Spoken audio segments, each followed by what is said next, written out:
have to cry no more. And we won't have to cry no more.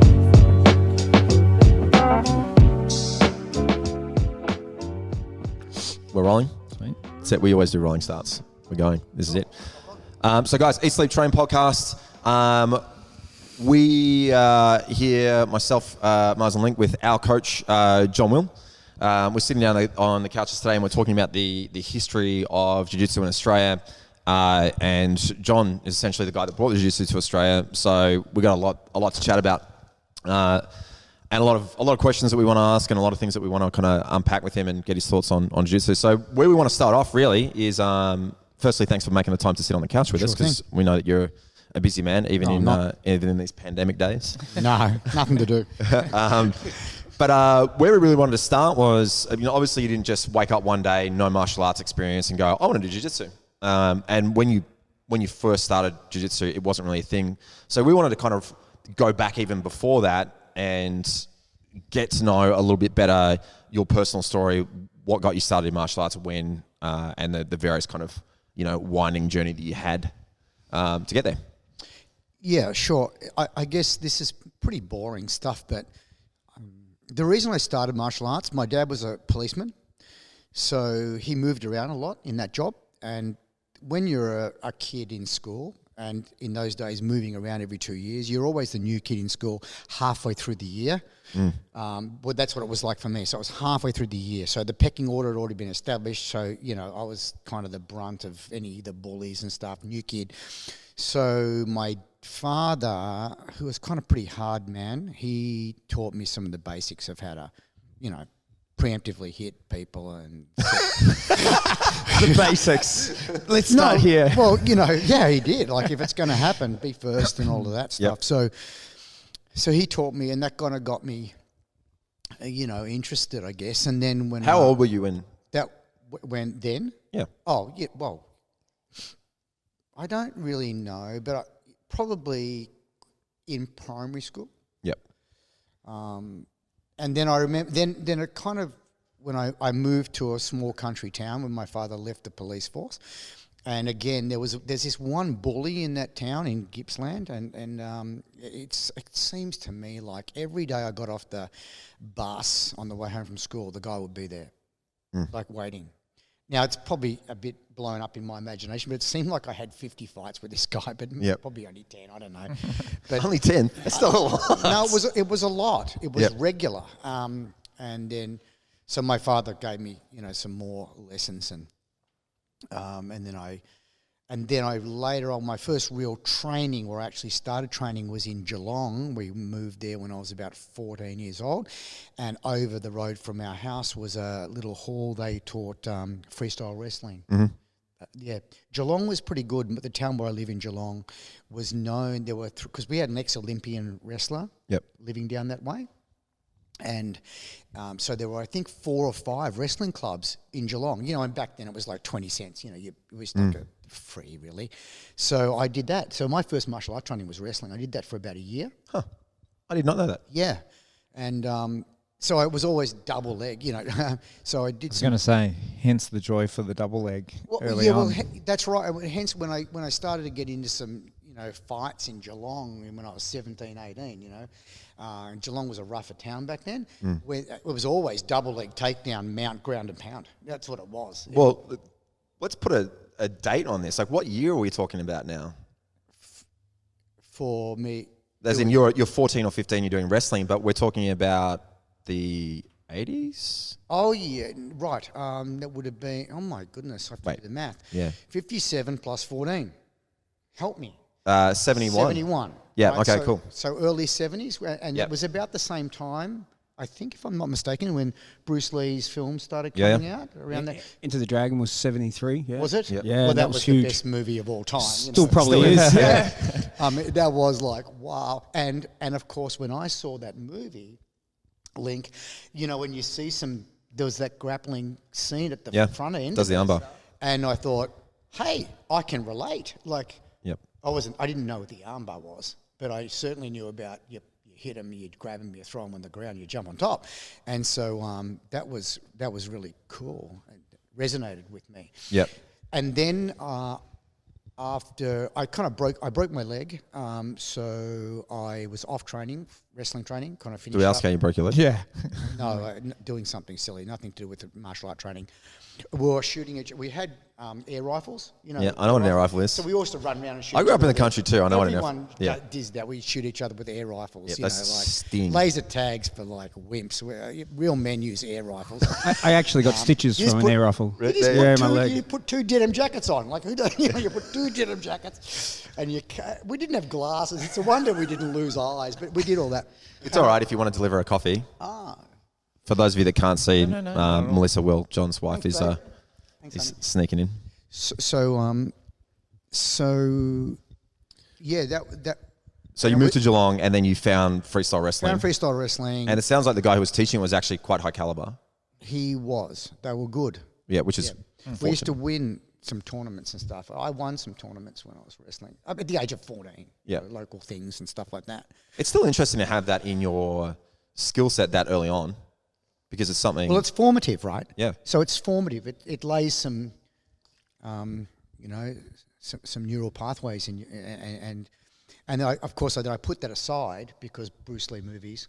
Yeah. And so I took up Taekwondo and Goju Kai karate, and I got through to black belt in Taekwondo. Okay. And Goju Kai. How long did that take you? Just out of curiosity. Probably 3 years. Yep. It was pretty lame. Yep. No. It was the teacher was good, but what I found out was it didn't work in fights, and that became That was my experience with Taekwondo as well. yeah and I tried to use it in fights. Like Yep. I was up for it, but trying it, but it always came down to double leg takedown, ground and pound. Yeah. Is it because it didn't work or because the other things are more effective? No.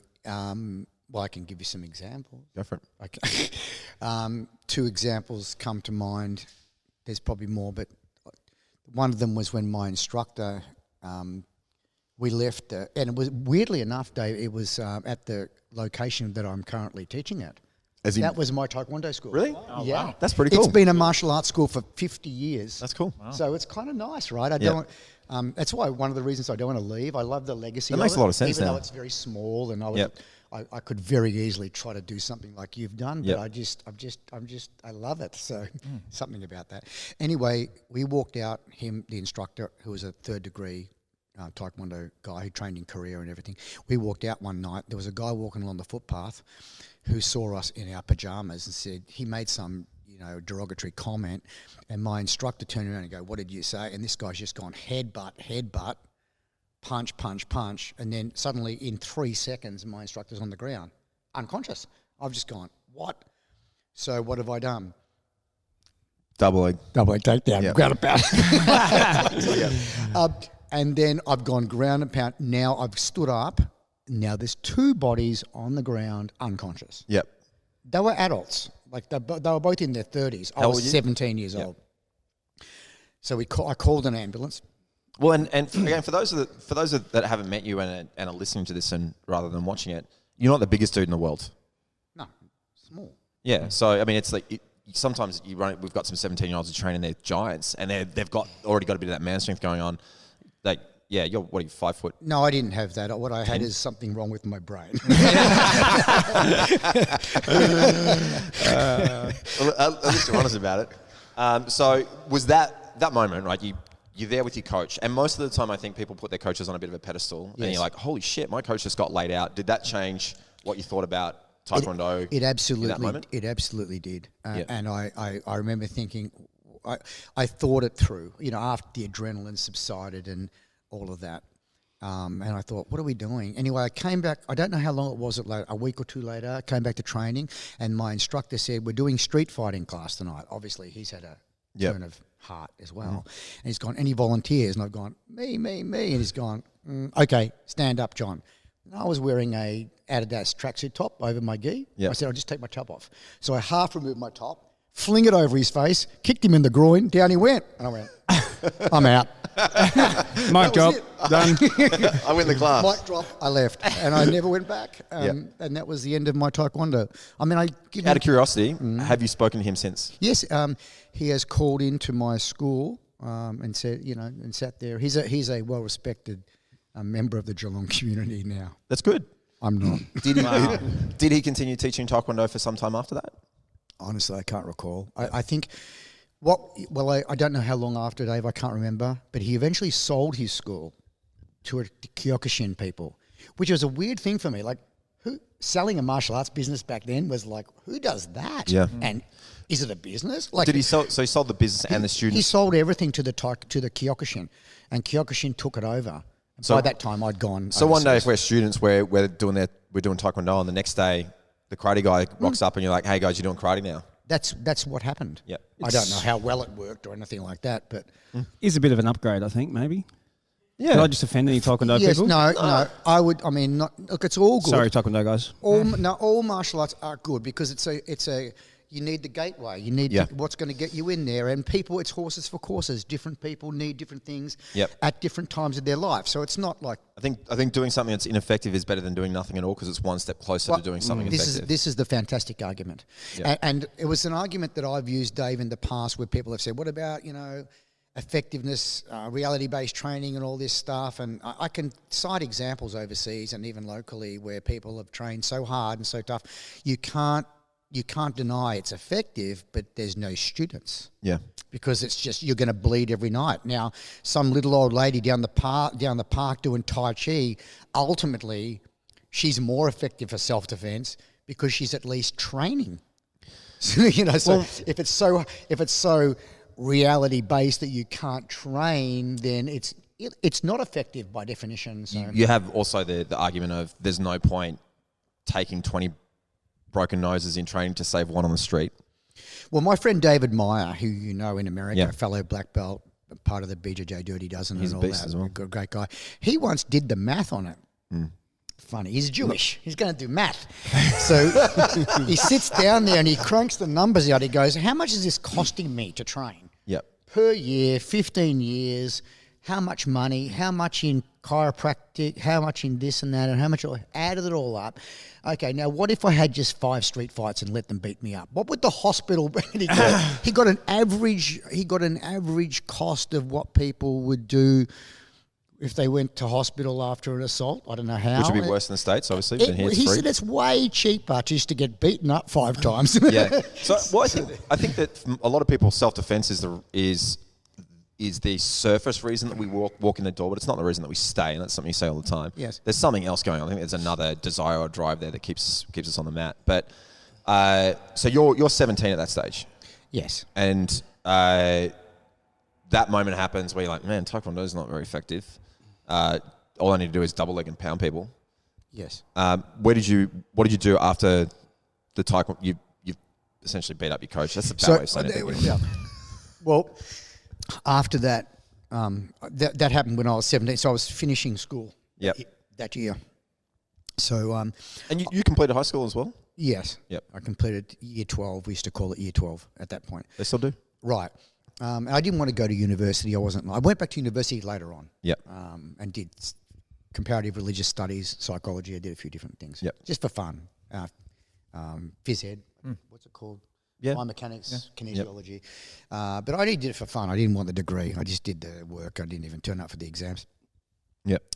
Because I wanted to learn. That was my motivation, not to get a degree. I wanted to do my own path in life. Well, you already were at that point anyway, really. What's that? You already had your thing that you were doing. That's right. It's not like you needed to go. Anyway, I went. One of my heroes is back. This is back in pre-internet and pre-DVDs. And we're still in the pre-YouTube. 70s as well. 70s, right? So mid-70s, 75. Yep. So we read books, and one of the books I read. You say that like there's this thing that existed in the past. No. We had books back then, and that was the only way you could learn about martial arts through books. Well, you had an encyclopedia set at school. You couldn't just Google things or wiki things. No, there was none of that. So you had to buy a book down the local martial arts school. It sold books. Luckily in Geelong we had one of those. They had their little shop, and the guy brought in lots of books. And it was cool. So one of my heroes was a guy called Don Drager, who was part of the US Marine Corps, and he wrote several fantastic books. And my 2 favourite books that he had was Asian Fighting Arts and another one called Fighting Arts of the Indonesian Archipelago, Yep. which I Googled the other day. I went online to buy. Some of these books are expensive now. I'm not surprised. It I wouldn't look be many in my around. library and I found maybe 5 books that was worth $8,000 Whoa. for these 5 Whoa. books. And I went, what the hell? I said Yep. to my son, do not give these books away. Like, Yeah. sell them and invest the money if you want. But these are valuable. He didn't realize because some of them don't look valuable. Anyway, Don Drager, I decided what an adventure it would be to follow in his footsteps. Mm-hmm. So I'll do that. That's what I want to do. I want to go to Asia, Mongolia, India, Thailand. I want to train. So And I want to do what he did. How much of the next portion of your journey is just based on the book that you happen to pick up? So you went to these places because that happened to be the book that was there. Yes. Yeah. So it could have been a totally different journey had the book been. If I had picked that book, yes. Yeah. Because it was all equally interesting to me. It didn't matter. It was this probably misguided belief that everything's better overseas. Yeah, which You know, and at that time, that was probably a true statement. But Yep. nowadays, it's not. You know, but then I thought it was all the grass is greener. Yep. Plus, it's the adventure, right, Dave? I'm Yeah. 17. I want to do something. So it was the adventure of it, and I ran, over to Indonesia Yep. as the first port of call to learn Silat, which was Yep. like the overarching name that describes Indonesian martial arts. There's hundreds and hundreds of styles. Some styles are grappling, some are hands, some are weapons, some are this Yep. and that. I did a mixed martial arts kind of. So, and that was Style. just because it was in the book, and you're like, all right, I'm going to hit the bricks. I'm going to go to Indonesia, not that far away as well, so it makes it a little bit easier. Yeah. And- Specifically Bali, yes, initially. yeah. And how long was your first trip in Indonesia or Bali for? 6 months, something like that. As- So I learnt the language. I lived in the slummy places away from the tourists. So I had to learn the language because no one could speak English. How long did it take you to get proficient enough at the language to be able to get by without it being a struggle each day? And you've learnt the language by being there rather than picking up books. And Oh, stuff. yes, I didn't do books. Yeah. I used sticky notes. Yep. And I used kids' comics. Yep. You go get a kid, some comic in the local Yeah, yeah. language that's designed for children. Yep. Jojo, I think it was called Jojo. Was it Jojo? Adventures of Jojo or something. Yep. But the way that a 5 or 6 year old kid Yeah, yeah. talks, like, I want to climb the tree, so. It's simplified. Yes, so I learnt that. I learnt Yep. from the kids' book and talking to people and practicing. Is Probably your a year, cost me a year. is your Indonesian? Did it get to a point where it was quite proficient because you've spent a fair bit of time? There? Pretty good. Yeah. I mean, people don't know that I'm not Indonesian over the phone. Yep. But I can't speak technically. Like if you said something weird, like Use some slang or something. I can more- speak normal street conversation. I can say anything. Like, I'm going to go there down the street. I'm going to get some coffee. I can say normal stuff, but I can't say there was a furling gear in my carburetor in my car. Yep. Some weird. There's going to be words I don't know. Yep. So 6 months, first trip. Must have been it must have been a bit of a spin out. First time overseas, I'm guessing. Yes, it was. And you're doing it solo as well. Yes. And you're being exposed to a new culture, new martial art, like everything. Yes. What was that experience like? It was culture shock. I was young, Yep. but I was a natural loner. I'm naturally that way. Yep. Not very social. I mean, I can be social in class, of course, but I'm not naturally inclined to be a social person. So I think that helped a lot. Yeah. I didn't need my family. I didn't need support. I was okay living in a drain pipe, in a cardboard box, being homeless. It was all just okay for me. I never Yep. went, oh my God. I never did that. So I was okay. Do you look back on what you're doing? Like, because the way that you're describing it, and some people might think that you're being tongue in cheek, but you're living in the slums and essentially like sleeping on the street. But there was some of that going on. Do you look back on any of that and go, man, I'm lucky to get out of that as unscathed as you did? Yeah. Friends of mine were killed there. Yeah. Not in that first trip. No, not then. So, So I was lucky, and some of the things that I did, not me being a bad person, but like you do silly things. yeah. Like I was doing some work for the police at some point over there, like busting guys that were running women, like they were getting girls from Java and it's like slave trade, like Yep. bring them down and prostitution rackets and drugs and stuff. So because I was a white boy, I was the perfect. Oh, yeah. Because you're the kind of guy that would be. Yeah, so they pick me up and then we go and smash them all up. Yep. Steal their money, give the money to the girls, send them back to Java cashed up. Yep. Put the guys away, and Yep. and that'd be it. So Some of these things. it's a miracle that I'm, Well, so some of these things are you've, Kinda you've crazy, got silly. you've got 3 books that you've written that talk through a lot of your life experience, and some of these things you talk about in there, and we've read those books as well. But there's going to be some of our students that don't know that history, and it's super interesting. And there's still things that we're talking about now that I'm like, oh, I didn't know that. So that first trip you were there for 6 months, culture shock, essentially living on the street, and you just getting by. I'm assuming part of it is just money as well. That's why. I mean, I did the work for the police because they gave me a free motorbike. Yep. That's it. Yep. Put your life on the line 5 nights a week, Yep. and we'll give you this 125cc Yamaha. Yep. What- I'm in. You know? Yeah. You spoke about that, I think, in Fear in the Engine, and a story with a motorbike that involved a samurai sword.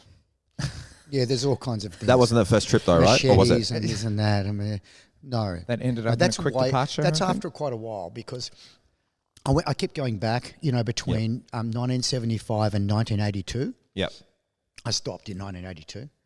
There's a big tournament and Yep. stuff, and I kind of won that. So I thought, Well, let's fill in that period because 7 years is a lot that happens, right? So your first trip, 6 months, like mind blown, culture shock. Yeah. So you're learning some skills, and you're like, man, this is. Well, I'm assuming you're like, man, this is good shit. yeah, Or you have an experience like, oh man, this is just Indonesian Taekwondo. no, it wasn't. Yeah, it was MMA. Yep. MMA-ish. Like we would fight, then we'd wrestle, and then we'd pull out a knife, and then so there was a whole. And that first trip, you get your motorbike from the police, and you're helping to do. Yeah. Or, so you're actually using those. No, that's skills. not the first trip. Okay, cool. All right. Sorry. No, that's all right. So That was later when I became well known Yep. over there. So first trip, just training, learning stuff. Like how hard are you guys training back then? Twice a day. Is the sparring full contact? Are you sensible about it? Yeah, there was no punching to the face. Okay, cool. So it was like Kyokushin rules Yep. with grappling. Yep. So we would continue. You could grapple and throw and go to the ground. How much would happen on the grounds? Nothing, hardly anything. Yeah. Later on, then I did some wrestling over there, actually in Surabaya in West Java. I did some wrestling. So their approach to it would be, we get the takedown to the ground, and then we just ground and pound you there, but not much else happens there. Pretty much. Sometimes you'd have a knife. So Yep. if you went to the ground, you could take your knife out and go pretend to stab the guy. Yep. 6 months back in Geelong. Yeah, that's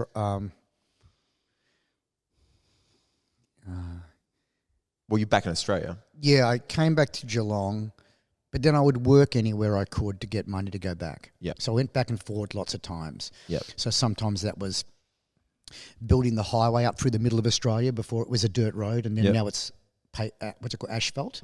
So I was working on that. Yep. And of course those kind of jobs were great because you had no expenses and there was nowhere to spend the money. You're out in Yep. the camp, so you only have to work for 3 months, and then I'd be back over. Those 3 months, are you not training? I'd train by myself. Yeah. Running around, kicking the air. Is that all you're doing? Yeah. Yeah. Yeah. In one of your books, you talk about when you're in Geelong, you're practicing your skills, and then you guys would come across to Melbourne and do some more practice. The people that are listening right now can't see me doing air quotes around practice, but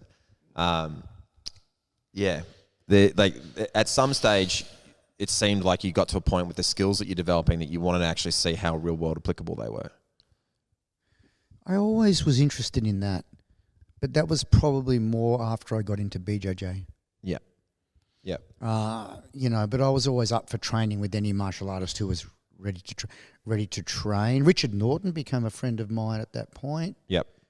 So we're talking. Are we still in the Bob 70s? Jones guys and Zendekai guys. Yep. Yeah, in the late 70s Yep. to 80s. So I knew a lot of people around. So you go over there, train as much as you can, soak up all the information, come back, get cashed up. That's it. So you've worked building roads in the middle of the country for 3 months, and then you're straight back to Indonesia. Yes. And that process happens for about 7 years or so. 8 Probably years. that's right, up to 1982. And in 1982, so you're almost entirely focused on Silat Yes. and training there, and then you end up competing. Yes. And- I was competing all the time. Okay, cool. So there's regular competitions in Indonesia, and Yes. so you've mentioned before that there's lots of different styles within Silat. So some are really focused on striking, some are weapons, some are more all encompassing. Yep. When you're doing the competitions, are they split into those? No. Anyone can enter. Yeah. The style doesn't matter. But I was representing Bali. Yep. me and another 4 guys represented Bali. We were the Balinese team. You had to be win the selection. How many guys that were competing over the years that you were competing were not Indonesian? No, none. Well, that's my point, right? So it's a bit of an anomaly. Yeah. Yeah. What Was did you have that to do to win? That what was the rule set? 3 knockdowns. So just getting the person to the ground. Yeah. so? It could be like Kick them really hard. could be hit 'em knock really them out hard, or take them down. throw 'em, take them down. Yeah. Yeah. And they go down. The fight stops. You get 3 of those, you win. If that doesn't happen, then they score points.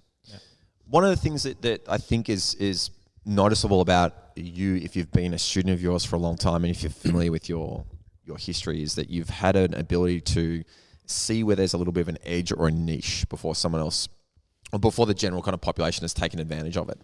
And I would suggest that was something that was probably happening in your Salat training as well. And maybe that was because of the freestyle wrestling that you did when you were in Geelong. You're like, hang on. Yeah, Double no, I didn't use any wrestling takedowns when Wait. I was competing there. No. I made my own. Yeah.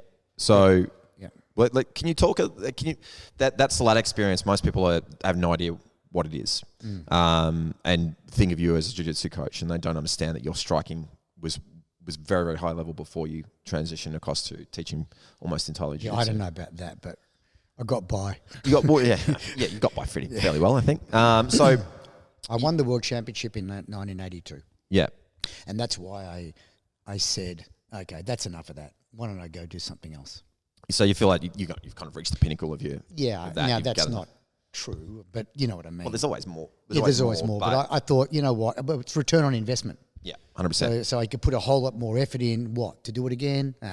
I'm better off putting that effort into other things. So you're back and forth, back and forth, back and forth, and over that time, that's where you end up in some of your trips where you're working for the police, and you know you're on your free scooter, and you're helping to bust drug rings and prostitution rings, and Yep.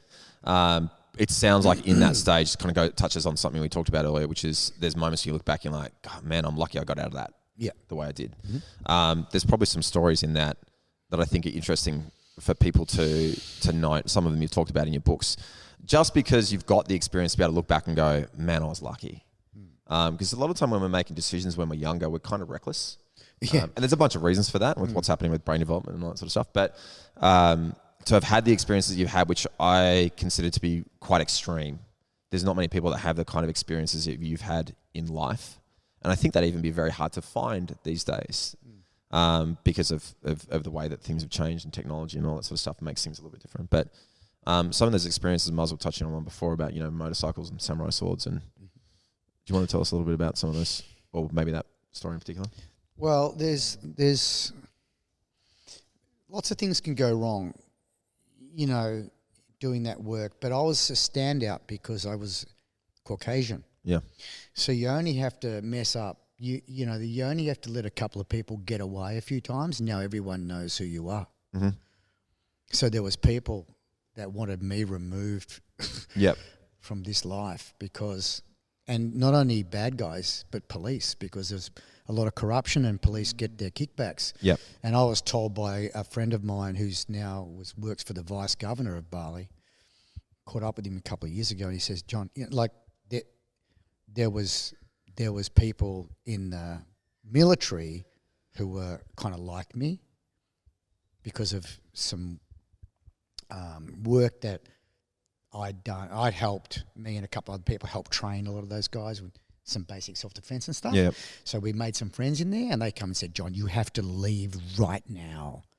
I said, no, it's okay. The police are good. He goes, they're the ones that want you dead, mate. So was that a bit of a moment though? We're like, Yeah. hang on, the world's not the way I thought it was. Yeah, I think I've always been a little naive. Yep. I've been smart in a lot of ways and kind of creative and this and that, but I'm also very naive. Yep. I believe people more than I disbelieve them. Yep. And that's got me messed up a few times. So I think that's a character flaw, being so naive. But I was naive, yeah. I thought, what the hell, and so good guys are good guys, bad guys are bad guys. It's very clear. It's not clear. And so that's why I had to leave. And I had several of my friends got there. I remember coming home one night, 3 of us driving home, and they said, let's come back to my place, we'll have something to eat. And I go, nah, I'm tired. And they go, really, come on? I said, no, I'm really tired. It was after training. So I turned right, they turned left, and got their heads cut off as they come into their house. And there was 20 people waiting in their yard. They knew about us. Yep. We were all working on that thing, and so luck. Yeah. Well, Turn that way. Didn't turn that way. That's a full butterfly effect. Yeah, it That's is. a full, It's a- right? and I mean, That's good point. some of the history I've read on Indonesia, particularly during the 70s, that was a wild place. Yeah, well, I mean, that stuff was minor, I guess. You know what? Those little weird things that I was in, they're trying to clean up the scene in Bali a bit for the tourists. They didn't want all of that bad stuff happening, and you don't want it anyway. Who wants, girls grabbed from Java? You don't want that. So the drug stuff, selling dope and stuff, whatever. I don't care about that. Yep. That's whatever. That's just, we'll look back in 50 years and go, why did we even make that illegal? Whatever. I'm sure it'll be like that. Like Yep. alcohol's worse, but not running girls, So No. I took a lot of pleasure in making that go away. Yep. And robbing those guys and taking their cash and their money and their watches and giving it to the girls. And, Yep. I don't know what happened afterwards, but at least I felt that we were doing something. But I think the more dangerous thing, Lincoln, that was the political Yes. climates. So there's like different martial arts schools were not always, but the big ones were sponsored by the government, the government that was in power. When I say sponsored, to give you a bit of a backstory, this main style that I trained with there was called Bhakti Nagara, which means devotion to country. They were instrumental. They were originally a street gang. They were instrumental in virtually single-handedly organising the Balinese rebellion in the communist insurgent in the 60s, I think. So they got machetes out, they went after it, and they wiped it out in Bali. They pushed back the communists. They killed a lot of people. Yep. So in response to that, the government says, you're good guys, here's a whole bunch of land. And they gave them 50 parcels of land or something, little blocks of land, they hang a bag up and then they teach all the kids the martial arts. So there was a kind of like, usually the styles were connected with the government in that way. Now, when there's election time, there's maybe a chance for another government to come in. So the other style, that's not where they want. So you had truckloads of guys colliding in the streets, going after each other that were all martial artists. Well, So it was a little bit like crazy. and when you say going after each other, wear the right colour t-shirt. machetes and knives were pretty common. It's not just fist fights. No, it was fist fights and kicks, and it was like a movie. Yep. But now, luckily, it only happened. I don't know how often the Indonesian elections are, but whenever that happened. Like there was Indonesians, they go off. Yep. They flip Madness. cars. They go. Yeah, and I think people just look. They're all smiling, so it's not like anyone's really perturbed. I think they just look at it like, here's an opportunity to smash a lot of stores, flip a lot of cars, Yeah. and have a bunch of fights. And it's kind of like, we've got an excuse. That's Yeah. the feeling I always had. Not whether they really heart and soul believed in the cause or the government they're trying to get in. So there's a bit of that going on. Yeah. So I think, to Lincoln's point, that's what made it potentially dangerous. Every now and again. Not all the time, but just every now and again when the election stuff. And that stuff still goes on. Yeah. They still fire up. Yeah, it's in 82. You've ended up competing in the World Championships and you've won that. And most of us know the story about that, but I still think it's interesting to touch on pretty briefly for those that don't. Let's touch on it I briefly. won it. That's it. Yeah.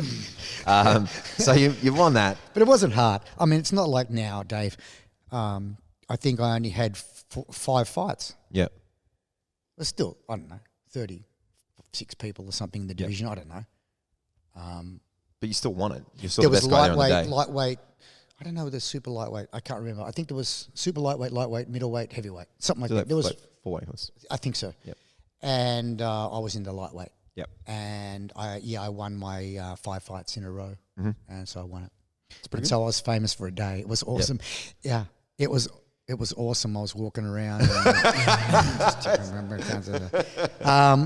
I was walking around, and I could eat in any. They knew, because everyone, there was like one channel on television, Yep. and I was on it. Yep. And you. So could you imagine? And you're the white guy who won. I'm the only white guy. Yeah. So it was not hard. I could They would walk have been into watching any you from round restaurant, one and it was too. like everyone would go off. It was Yeah. fantastic. Yep. That would have been a good For day. more than a day, like Yep. a week of just Yep. really fun. That's awesome. Yeah, that's pretty cool. That's pretty cool. So then 82, you've gone, all right, I've done not everything I can, but we're diminishing returns on the time we're putting in this. It's time to kind of focus on something different. Yeah. So what happens then? Okay. I'm not. I can't remember exactly, but it's pretty much something like this. There might have been a year or two of me mucking around, trying to just find my feet back here. Get a place to live and whatever. But And back here is in Geelong. yes. Well, Aries Inlet. Yep. Down the coast. Mm-hmm. But just skip it forward because let's say there's a few years, not much happened. I was just training, teaching a little bit in Portland. Started a small SIL-out school in Portland. Portland, down Western Victoria. Yeah, yeah. Where I lived down there. I was the garbage. I went down there. I got a job as a garbage, like the garbage truck, garbage collector. So that was fantastic for me because, it'd be 3 hours. It started at 5 a.m, finish by 8. 3 hours, you're done. I ran the whole thing. Yep. So I was a way to train, Yep. get a full wage. Now I got the whole day off. It's a very pragmatic view. It was It's that's why I did it. And so I had the day off and I got a full wage. I did that for a few years. And so while you're doing that, you're running the gym in Portland. I'm running this little, 20 students, you can imagine. So I had the day job, the morning job, the whole day free, and then at night times, 3 nights a week, I would teach still out to 30 people. So there was a pocket money. So it was pretty cool. And you're getting to is that when you first started coaching? Yes. Yeah, and Oh, that's a significant transition to go from being a guy who's only really focused on their own learning, doing all this traveling. I taught in Indonesia, probably from about 1980. Yep. 79, 80. I taught kids classes. There were some villages I used to go and teach the kids, teach a whole 30, 40 kids. It was very cool. They're all little kids like this. Yeah. It was cool. And then I used to teach some of the security staff at some of the big hotels. In return for I'd get free dinner and a swim in their pool. That's pretty cool. But it was very cool. It is very cool. I could order what I want from their restaurant and get a swim in their pool. There's no worries. In I'm gonna Bali, train anyway. they're not calling you John. What did they have a name for you in? The White Ghost. They call me. My nickname was Meong. Meong is Balinese for cat. That makes sense. So that was my nickname, Meong. And so I did that. So it was a little bit of, trying, because anytime you could do something like that, like teach a class to a bunch of security guys and you get a free food and swim in their pool, that's like money. I mean, I didn't get the money, but, it's No, right, barter. Yep. And then I'd teach the kids in the village and then they'd have a little feast, all the ladies would make. So it's another meal. And then the times where I didn't have a meal, I'd go to the night market. At the end of the night market, it'd finish at 11 o'clock at night.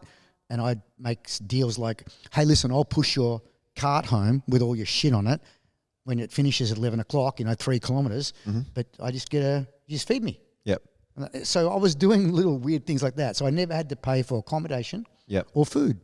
Well, when you don't have to pay for accommodation or food, you don't need any money. And the $500 I had in my pocket would last forever because that's just for extra things, going to the movies or something like that. So I was able to do that. I was happy as a clam doing that stuff. So you're doing a little bit of teaching there. You get back and you're floating around for a few years, running your school in Portland, and you've got your job in the mornings as well. But at some point, you're like, more, something else. So what I did was, for once, this is an interesting story. Yeah. At last, we come to the good bit. Yeah, the stories have been shit so far, John. The stories are shit. Now they've got my wife's over there. I have to modify my stories. She's not looking. No, she's not. What I did was there was an Australian magazine called Australasian Fighting Arts, AFA. Yep. It was the only magazine back then at that time, and I wrote an article on mixed. It wasn't called mixed martial arts, but what do you call it? Cross training between styles, and how I think that's the future. This was about 1985 or something like that. This is early too. When you think about what was going on in the martial arts scene back in the 80s, it was. Well, I said, hey, listen, we've got to be able to kick and punch and elbow and knee and take down and then fight on the ground. And I remember there were several guys Walt Missingham was one, and another guy, Earl Montague. I think he's passed away now. And they were weird guys. His name was Earl, or he wasn't Earl? No, that was his name, Earl Montague. But they were like, one was a Jeet Kune Do, and one's these kind of guys. But they wrote back, because they were friends of the editor of that magazine. Yep. And they wrote back something that was pretty, like, scathing. Like, In response to your article? yes, what the hell would you know? And I remember the terminology they used was, who are you in your short pants to tell us what to do? Which was kind of like, what does that mean? Well, you're too young to know, but back at those days, that was kind of like, you're a school kid. What do you know? Yep. Which is fair enough, but you don't have to be rude about it. So Can't anyway, bring my short pants into this. anyway, later on, I tried to remember Henzo. Okay, sidebar, segue. Henzo Gracie comes out, staying with me. He picks up an article. He reads his name somewhere in there, derogatory comment by one of those guys. He can't read English, but he recognises his name. John, what does this say? I said, oh, this guy's talking shit. He goes, let's go now. I say, they're in Sydney. He goes, I don't care. You up for it? I go, I'm up for it. Let's go. Two of them, two of us. Let's do it. With this Paul Jolly in Joel's martial arts store. Pick up the phone. I call up straight away. I call, hey, I forget which Wait, one. what year is this? Because we've moved forward a little bit. Yeah, want me to keep going? Yeah, keep going. So I was probably, I don't know, 89. Okay, cool. Yep, 90. all good. I picked up the phone. I forget which one I called, either Earl or Walt, one of the two. And I said, I hear, you've said that you'd be able to you'd take up the Gracie challenge. He said the Gracie challenge would be the easiest money I ever made. And I said, we are coming today. You two guys and me and Henzo will fight you both. Yep. And I can tell you what happened because it's seared into my memory. He says, he said, no rules. I go, stand by. Henzo, what do you think? No rules. He goes, of course no rules. That's a given. And we go back. I say, yep, we're up for that. And he goes, okay, no rules. All right, what if I have a baseball bat and a bucket of rocks? Which is a weird thing for someone to say. A bucket of rocks is very specific. Right? I mean, maybe if it was a small pail of rocks, you could smack someone in the head with it. But a bucket of rocks, you're going to throw them? We're going to close that distance faster than you can throw those rocks, mate. Anyway, I said, stand by. Henzo. He said a baseball bat and a bucket of rocks. He goes, whatever, sure. I've gone, yep, we're okay with those rules. We were. Yeah. I've faced baseball bats before. Rocks, no, but baseball bats. And I've said, absolutely, we're up for it. And the next thing he said was, if you get off the plane up here, we'll be waiting with immigration. Bang, and hang up the phone. Yep. What a sookie la. End of the challenge. Henzo's like freaking out. He's in the store wanting to punch someone. Well, everyone now sees Henzo and he's this like laughing funny guy. Like, No, he was fiery. And I was also fiery. We were really keen to get up there. Yep. But anyway, I digress. So, back to the story. Yep. But that's a story that not many people know. But Paul Jolly's No, I've never heard that one Paul before. Jolly's a witness. Yep. Who's going? Paul was into it. I think he would have come with us and filmed it. But anyway, those guys were a friend of the editor of that martial art magazine that I just talked about earlier on. Australian Fighting Yes. So when they wrote a scathing reply to my little article, this is way before this previous event. I wrote back and said, "No, hang on, you've made some mistakes here." Blah blah blah blah blah. They refused to publish my story, and I said, "That what are you talking?" I rang the guy. I go, "What are you doing?" They've written a damning reply. It was a very personal attack. Yep. I wasn't doing that. I was just teaching. I was writing an article on mixed martial arts. And why don't you publish it? He goes, nah, not publishing your story. I go, what the hell? So then I got really upset and I thought I overreacted. I was prone to overreaction at that point in my life. So you're still, what are you, 20? I was, well, it was 1990. It was 1985. Wait, I was 30. 30. Okay, yeah. So I went down to I went down to a local printer. I took one of their magazines. I said, "How much to print 10,000 of these?" They gave me a quote. It was roughly $10,000. I went home and said, well, if I can sell $10,000 worth of ads, even if I only sell one magazine, I make a profit. Yep. So I got in my car and I drove to Melbourne. I drove up to Sydney. I went round. I said to everyone, listen, I'm no one, but I'm going to make a magazine. You have to trust me. If I do it, will you buy a half-page ad? Until I sold $10,000 worth of ads. I came home, I made the magazine, put my article in it. Yep. And that was called Blitz Magazine. Yep. And I sold about 11,000 copies first issue. That's pretty good. Yes, because my goal was to put this other magazine out of business. Yep. That's my goal now. I want to kill him. I want him to go away and disappear off the face of the planet. So it took me 8 issues. Yep. And I put him under. And then I completely lost interest in the magazine. Yeah. Well, I got rid of it. well, yeah, you achieved your goal, right? I done. It was all Yeah. done. Yeah. Those guys were down. They were out for the count. I had a successful magazine that I probably made about, I'm going to say, $35,000 a year profit out of or something, which was good. When you said you did 8 issues, that's how long it took you to put them under? Yes, that was four issues a year. Yeah. So 2 years. Summer, winter, autumn, spring. It's not bad. Yes. To vanquish an enemy. But it was, yes. But it was also a really good, it was a means by which I could go over. I had an excuse to go to America, Yep. go to the Jet Center, Good see networking, Benny Akitas. I got, Yeah. and that's right. And that's what got me into, we'll talk about it more in a minute, but Opens a lot of doors. that opened the doors because I'm going to do an article with you now, Horian. So now I'm in there more than a normal person. Yep. And so I not only was able to make a living with the magazine, but it opened doors. Yep. And that was probably one of the biggest turning points in my life. You So- can kind of, I was just going to say briefly, you can understand a little bit, not that the reaction was good, but you can understand the reaction because they've believed a certain way for so many years and now they're being told that all their days and hours and weeks, etc., of training and their belief system it's all essentially crumbling around them. They've been shown that it's not going to work, I suppose. Yeah. But I wasn't rude. I was just, No, I get that. I don't think I've ever been rude to anyone, and I've always been polite, but I will not step back. It's not in my DNA to take a step backwards when someone's provoking me. Yeah. And so, but I wasn't rude. I was always very polite, and I still think all these martial arts. I'm the first one to say they have a place. It's a giant market, and not everyone wants to eat. Not everyone wants to eat Vietnamese. We need everything. Not everybody wants the struggle of jiu-jitsu. No. It's hard. In traditional martial arts are really good for people who want the traditional elements. Different, and the benefits could be socialization. There could be all these other things.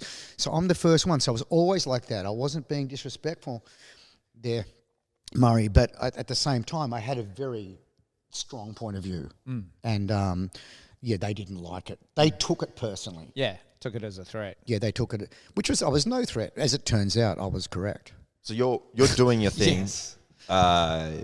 You're teaching out of your school, and that's when you write the article, magazine. This happens, and then like somewhere during this 2-year process of running the magazine, something connects you to jiu-jitsu somehow, brings it into your kind of Yes, there was a guy from Brazil, Marcelo Bering. yeah. He was he was a surfer. So I lived down the coast. He came to Bells Beach and wanted to surf down there. So He came out to surf, nothing to do with martial arts. That's right. Yep. Because no one knew what BJJ was. No. And he put a challenge out. We're still in the 80s now too, right? 85. Yeah. So he put a challenge out. I could be always a year or two off here. Yep. I can't remember. But it was 85-ish. And he put a challenge out, $50,000 to fight anyone in Australia, no rules. Now, as an editor of the magazine, I'm curious about that. And you're putting that article in there for sure. And I put that article in. I made it just a one-page thing, challenge out, thinking that this guy's going to come up. This is going to be unreal because that kind of thing never happened. Challenges didn't happen. No. People, argue with each other like they do on Reddit. But no one turned up. No. No one actually rocked up like a Shaka Zulus who broke the spear in half and said, "Okay, let's go." Start stabbing people. What the hell? Combat was ritual. Yep. Ritualistic combat's always been a part of nature and a part of human beings. They throw their chest out and they carry on and they yell and scream, but no one wants to actually die. No. So it was the same kind of thing in martial arts landscape. There was a lot of posturing, but there was no one actually headbutting anyone into a wall. And so Not suddenly, many. not really. So that's why when this guy said this challenge, it was like, what the hell? No one took it up, which made me curious. That surprised you? Yes. Because of the money or because of the challenge? Or? Well, first of all, the money's ridiculous. Who Yeah. had $50,000? But no one took it up. And then he went. I think he went like 50, 30, 20, 10, 5. Anybody? He just wants some cash. Like, is it take it down, choke one out, $5 grand? I'll take it. I'll do it for $100. A dinner and then swim in the pool. I have done it for $100. I've done it for $20. In fact, $20. Let's go. Crunch, boom, dinner. Awesome. But but no one did it. So that's what got me thinking. But I didn't know what it was. I thought it was some weird capoeira and whatever they have. Capoeira, for those who don't know, is a traditional Brazilian martial art. Based on slaves being chained up and they stand on their hands and kick with their feet and do all this kind of cool stuff. It's kind of like a cross between Taekwondo and Zumba. My understanding was that they had to hide the fact that it was a martial art by making it appear to be a dance as well. Yeah. Bottom line, Zumba versus Taekwondo. Yeah. but fun and they were ferociously fit. Yes. Because I met some over there in Brazil later on when I was training. Baja Gracie was on floor number 2, and on floor number 4 on the top were the capoeira guys, and they were really conditioned well. Yep. And Cabrinha's a capoeira guy, I think. Is he right? Yeah. So I met some of them, some good ones. Yep. Anyway, I thought it was that. Yep. So, and a lot of people did, like, you go back 10 years ago and in Brazilian Jiu-Jitsu, like, is that dancing thing? dancing thing, yes. So what happened was I called someone in America and said, listen, have you guys heard of any, I think I called someone at the Jet Center, I called the Jet Center or something. I said, have you heard of any, I think Stan Longanides, Australian kickboxer, world champion, was training at the Jet Center at that time, kickboxing. I think it was Stan, I'm not sure, I can't call it. Kickboxing was big in Australia. It was very big. Like, that was and Stan was the man. Yeah. For those who don't know, the little pun there, his nickname, he's called Stan the Man. But he was the man. He was fantastic and a lovely guy. Still training and all that stuff and teaching underprivileged youth in Melbourne and so forth. Anyway, I called up them and I forget who I talked to, but they said, listen, there are some Brazilian guys here that do that stuff. They've got a garage out in Torrance. So, look, that's enough for me. So I think, I'll go to the States. I'll do a bunch of training at the Jet Center. I'll do some kickboxing. I'll catch up with that old wrestler, Gene LaBelle. He's a gnarly old dude. I'll catch up with him. He was at the Jet Center as well, or Hanging around there because he's a friend of Benny's and teaching at Los Angeles Community College a couple of nights a week for free. Yep. He could rock up and just teach. And I think he did that later in his life. Never charged or anything. So he could just rock up there. I'll do that. I'll do some Jet Center training, kickboxing, and then what I'll do is I'll go check out these Brazilian guys. Yeah, a few birds with one stone, whatever. So I did it. And that's when I went over there. this was 80 what, roughly? Must be 86. Yep. 85, 86. Pretty sure 86. This is like real ahead of the curve too. So most people, if they're in the game early, it's because they watched UFC 1 probably on a VHS tape, like a year or 93, two, whatever, most after people. it came out. So you're like super early on this. Early, yes. And then I went out. Do you want to hear? Okay, this is going to make me look bad, but what do I care? I don't give a fuck. Now, so I ring up Horry and Gracie, who's the guy, as it turns out, in Torrance. Yep. He's teaching in his garage. I said, from Australia, I said, I'm going to come out there. Can I come and train? He goes, yeah. It's going to be this much money. And I went, but can I interview you for a magazine? Sure, but it's going to be this much money. And I went, what the hell? I wasn't used to this. Charging me money. I go, okay, fine. How much was it? It was expensive. It was like, I think it was like $100 a lesson. Which Extraordinary amount of money. Yeah. I nearly and fell in the over. 80s. It was all my money. I didn't have much money, but Yep. it was all my money, Dave. Anyway, I said, okay, can I bring you anything? Guess what he says? Yeah, sure. Just bring a kimono. I think a kimono is right? A kimono in 1985 is a pink thing with some fucking flamingos embroidered on it that you wear in Japan. So I buy him one.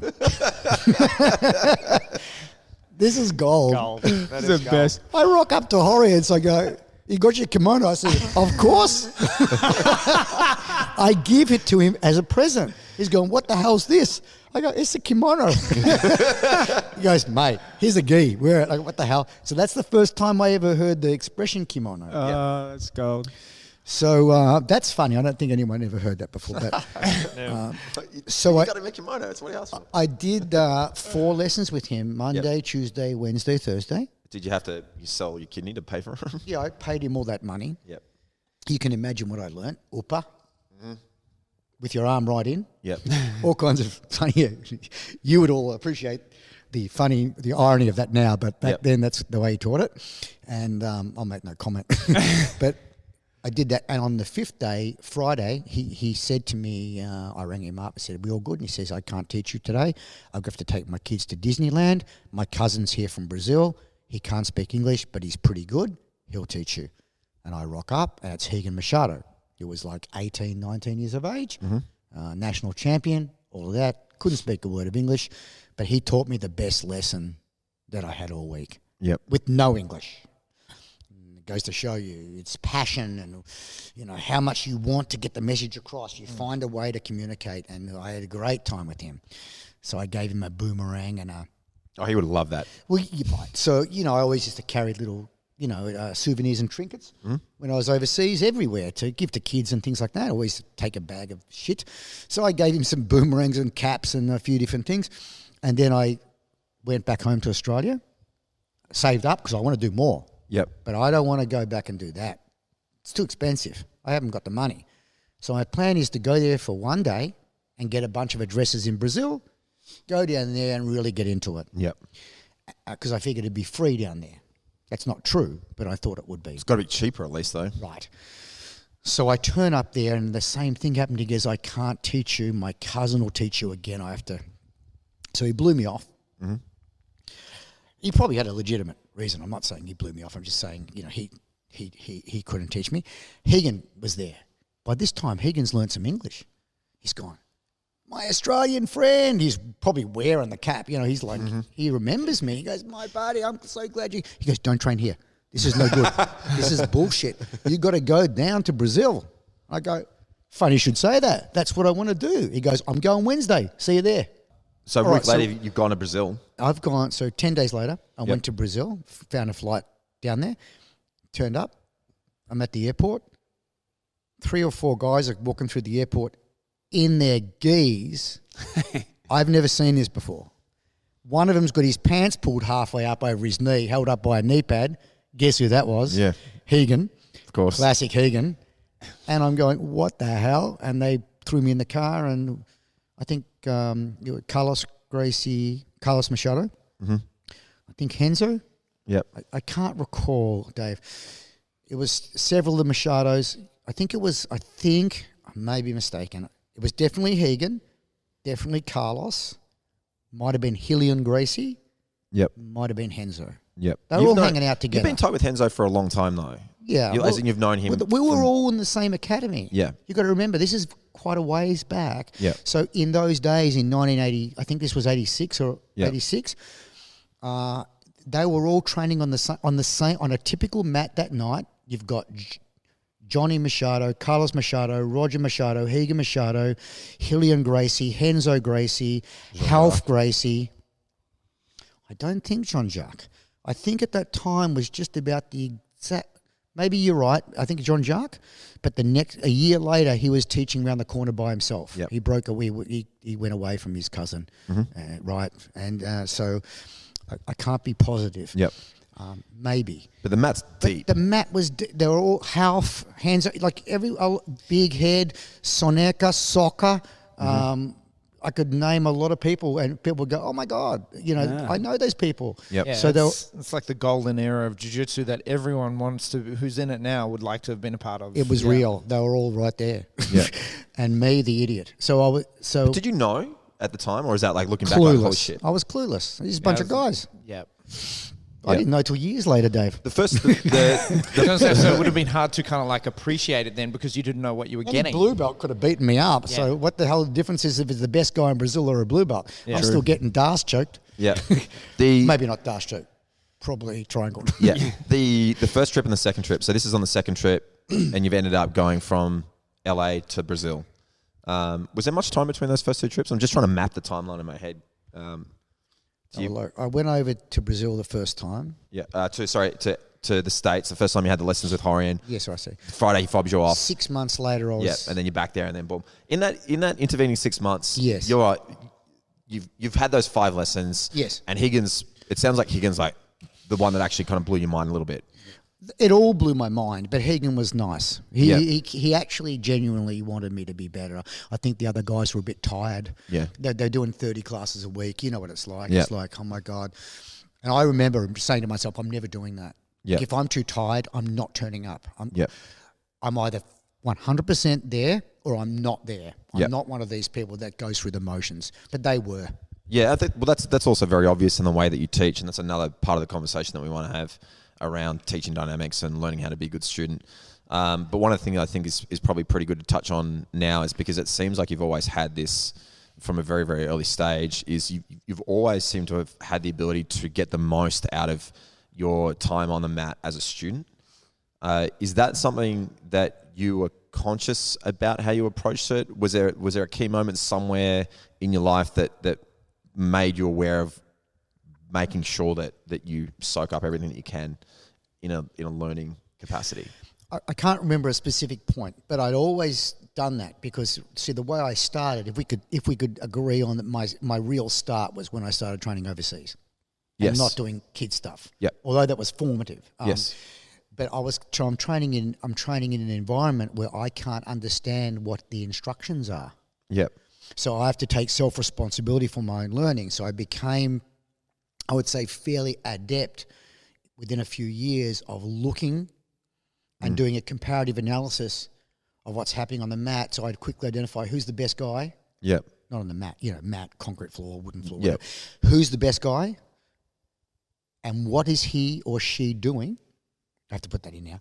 What is he or she doing? What are they doing that no one else is doing? What are they doing that makes a point of difference? So I became very good at looking and comparing, and then applying that to myself.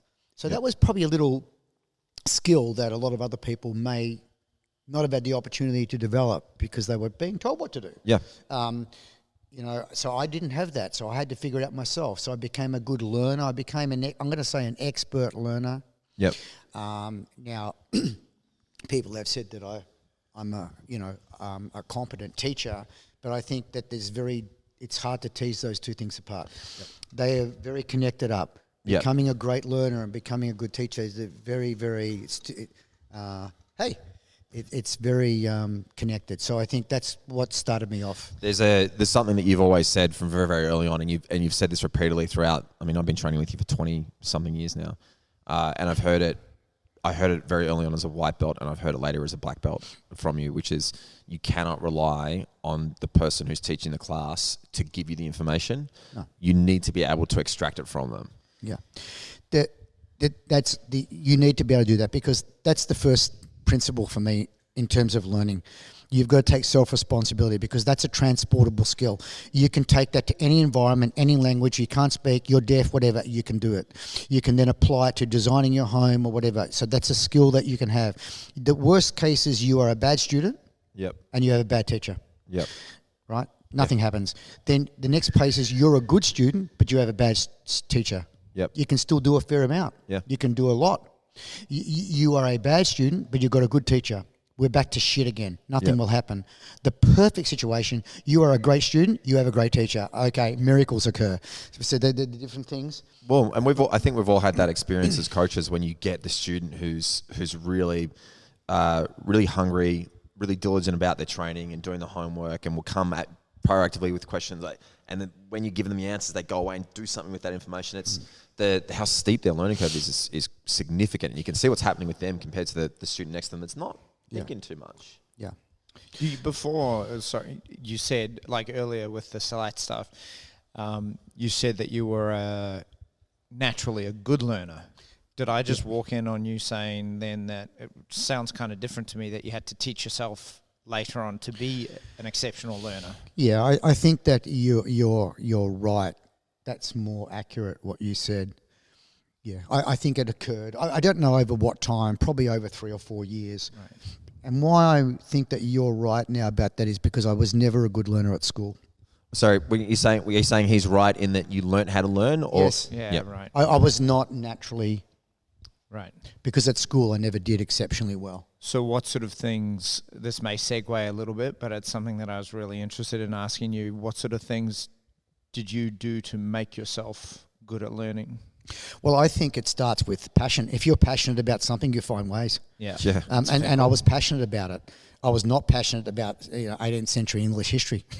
So flunk. Or, if yeah. I was not passionate about mathematics, fail. I wasn't even passionate about the English language. I think I got 51% in English at school. Like, Yep. they passed me because someone was sorry for me. Yep. And they told me I'd amount to nothing, and then I sold them some books and rented them out a fucking townhouse. But can I say that? Yeah, you can say whatever you want. You can say whatever you want. But anyway, a little bit of a dig at the system there. But I think I think you're right though, because it speaks to as well what you're saying about a passionate coach. you need to be, if you're passionate and you have a passionate coach, Yeah. then you're motivated, right? You're motivated to learn how to learn. But then afterwards, I gathered some habits, Murray. I had the habit of taking notes always.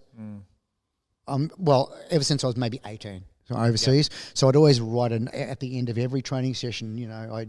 I'd write notebooks. I've got dozens and dozens of them at home. So I had That that. must be I interesting to go started back that and because of you. Yeah, and saying that. it was really good. And I don't think I can't even remember ever having to refer back to them. But it's the act of, when you have to visualize it in your head. So you've Yep. taught me something. I have to now think about what was it you taught me? Oh, that's right. So now I've got to visualize it in my head. Then I've got to put that picture into words, and then I've got to write those words down. Now all that puts something in there than otherwise. reps. Yep. Yeah, it's reps, right? So and they're very slow, thoughtful, deliberate reps as well. And a lot of the time you'll tease out of that a detail that wasn't maybe clicking or that apparent when you're just on the mat pumping them out. So I found that journaling, journaling we call it, I guess. I found that to be very useful. And I would always try to gravitate toward the people that were good. So I'd pick the good ones and hang out with. It sounds a bit terrible. Well, in the yeah, leaders, yes, and also the good fortune of who you happen to be in the room with, even if you didn't realize it at the time. But you had this experience in Indonesia that's forced you to learn how to learn very proactively, and that has set you up to be able to learn from this like bit of a genius of jiu-jitsu, Higgin, who doesn't speak any English. Yep. That's right. So you've ended up back there in LA, and then you've jumped on a plane, and you've ended up in Brazil, and you've ended up in this room full of it's the who's who. Like it's like Maz was saying, it's a bit of a golden era of jiu-jitsu, and all these amazing guys in this one place. Yeah, and then through them, Carlos Gracie Sr., Helio Gracie, Yeah, taught me stuff. In the 6 months in between, you're back in Australia, and you're training it, right? You're like, man, I got to do something with this. So are you teaching it to you guys in Portland? So by that time I was moved to Geelong.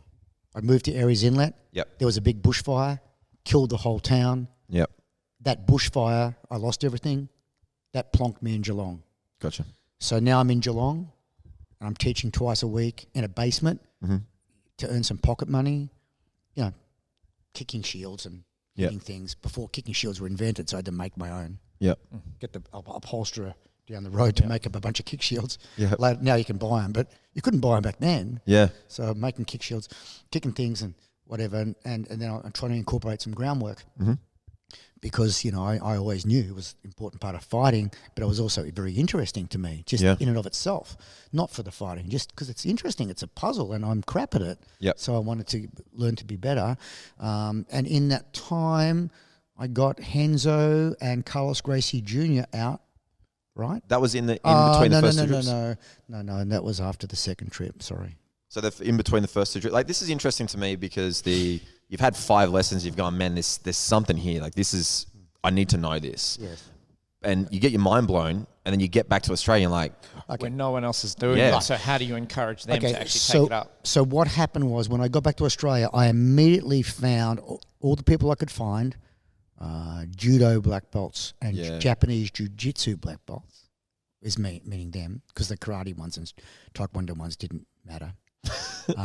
No disrespect, but you take them down and it was like, No, you're Yeah, looking white for belts, the right. for the closest thing to that. correct. Because I thought, well, this is going to be great. Yeah. Oh, maybe it's the same. Like judo. It's the same, right? Because they've got Yeah. the same terminology, a lot of it. So I grabbed the local judo guy, who was a tough guy. He was like 100, probably a good 105 kilos, competitive judo guy. I said, hey, do you mind coming in? Let's whatever. And I'm thinking I'm going to get a lot out of this, Yeah. because this guy's going to beat me up just like they did in Brazil. Yeah. Nope. Pulled him to guard, swept, mount, back choke. Pulled him to guard, swept, armbar. I went, what the hell? And that is probably what convinced me of the efficacy of BJJ. Yep. I'd had a couple of weeks training and I was tapping someone who was a grappler for 10 years. Yeah. I thought, this is not the same. Even though I've got a basic, the basic strategy of BJJ. If you're on the bottom, you play guard. If you're on top, you go side control mount. So I was on the bottom, but I could very quickly, I was just doing cross lapel chokes and basic scissor sweep and prevailing. I don't know about all, I can't quite remember, but 4 out of 5, I was the one that was winning. Yep. I thought, I should do 10 lessons. It'll be awesome. So I think that was actually probably a catalyst. It was like, of course Hickson's going to squash me. Of course Hagen's going to squash me. Of course, but you expect that, right? You expect if you go play golf with Tiger Woods, this ridiculous. But then when you come back and play the local guy at the club and you still beat him, you go, hang on, something in there. So that was probably what switched me on. It's one thing if the skilled guy can do something with it. It's another thing if the unskilled guy or the beginner can do something efficient with it. Yeah, and that I was speaks able to to. the art. Yeah, that spoke to the art, and I was just a guy, so that with very little training, I was able to do really well. Yep. And so I thought I will continue with this, and then I went back Yep. for And a then- second trip to Brazil. Yeah, so Obviously then- would have piqued their interest too, like the Yeah. judo guy. No, not so much. They were just like, No, no one seemed to be. And even then, I was telling the whole world through the magazine, Yep. you guys would get onto this, and people go, Yeah. yeah, all right.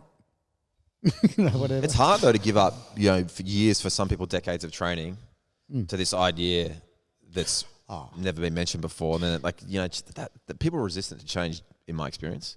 Yeah, people believe in their dogma, and it's very hard to, you try and tell a flat earther. It doesn't matter what evidence you give someone. Yeah. It's irrelevant. I very rarely in my life see that you can actually change someone's mind through critical thinking and debate to your point of view if they're entrenched in a belief system. It doesn't matter. It's just fun and sport to smash them in a debate, but it doesn't achieve anything. No. Which was the big argument from some people. Like I saw one yesterday. What was I watching? It was Stephen Fry. Yep. In the UK, and he was talking to Richard Dawkins. Yep.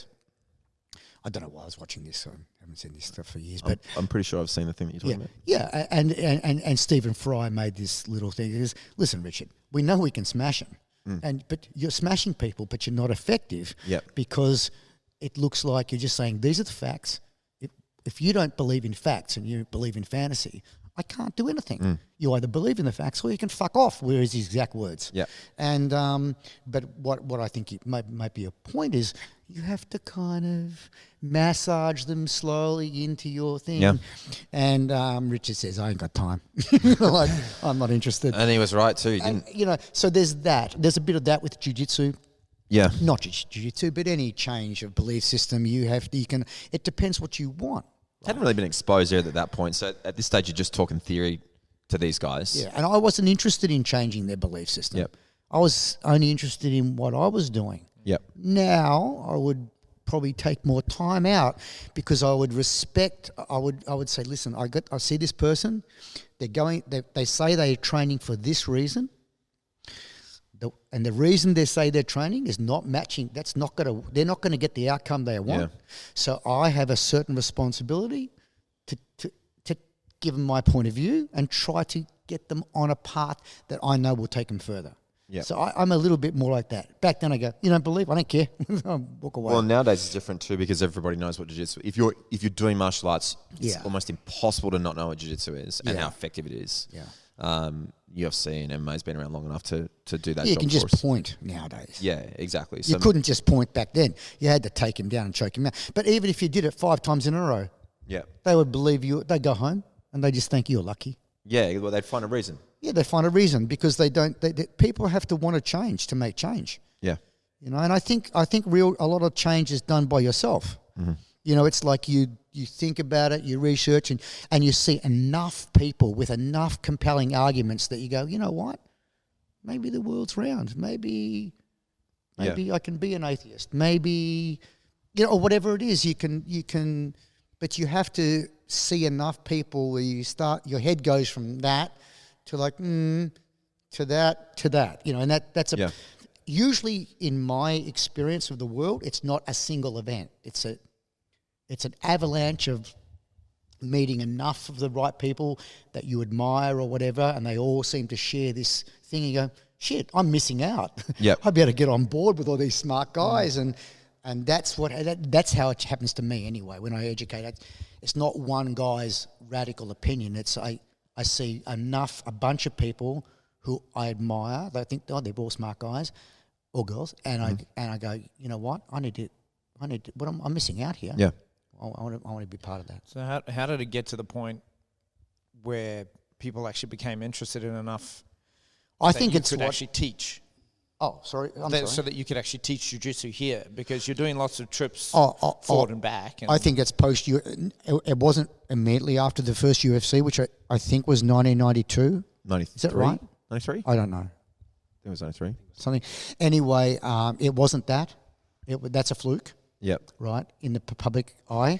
I think my feeling is that it was after about UFC 3. Now, I don't know why I say that, but that's in my head. Right. It was something after a few UFCs. People go, you know what, because I'll tell you, when we were training, now the Machados came up to America in around, I don't know, 91, right? Because they got connected up through Chuck Norris was actually... Because Chuck Norris went to Brazil quite early with Bob Wall, had an experience. So they kind of... Anyway, they ended up coming up to America. Well, Hegan was coming there through Horian. Yep. So he got connected up to Chuck Norris there, I think, and then what happened... Sorry to interject really briefly. The Machados are cousins of the Gracies. Yeah, so just to... We're all together in the same house, barbecue, New Year's Eve party. Yep. Right? I was up in their New Year's Eve party, up in their top apartment, up in one of the buildings, and they were all there. Yep. I celebrating included. Which is like, it's if you Everyone spend any was time in Brazil, or if you spend any time with Brazilians, and if you've done jiu-jitsu for a while and travel and stuff, it's not uncommon to have...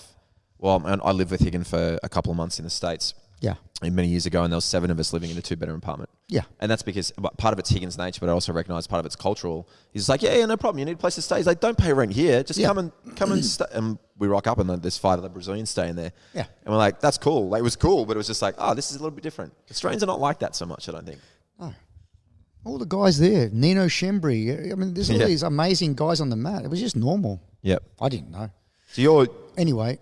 your second trip, you're training with all these guys, and whenever you do a trip, you're coming back and you're starting to gather some people that want to actually train it.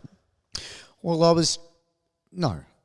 was teaching what I was teaching. Yeah. And it was just, I was adding this in, trying to connect it, jam it together. Gotcha. Because I had no vision of becoming a BJJ black belt. Yeah.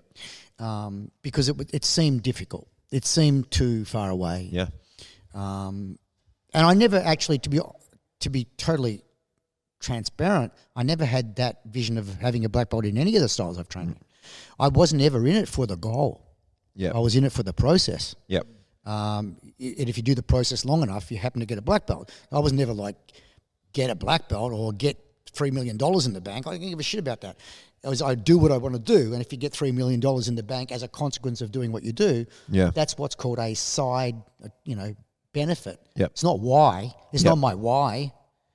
So I think people that have that why often fail more. I think I agree. You Well, just- you specifically gotta do what jiu-jitsu. you- If the goal is just to get your black belt, not to not to get the things that the black belt signifies That's or right. represents, then you're That's a probably good going way to to put struggle. So I didn't think about teaching BJJ. Yep. Now, when I got to about purple belt, Which is when in this probably 85 is when you first started doing it, first trip. probably in the mid 90s, Yep.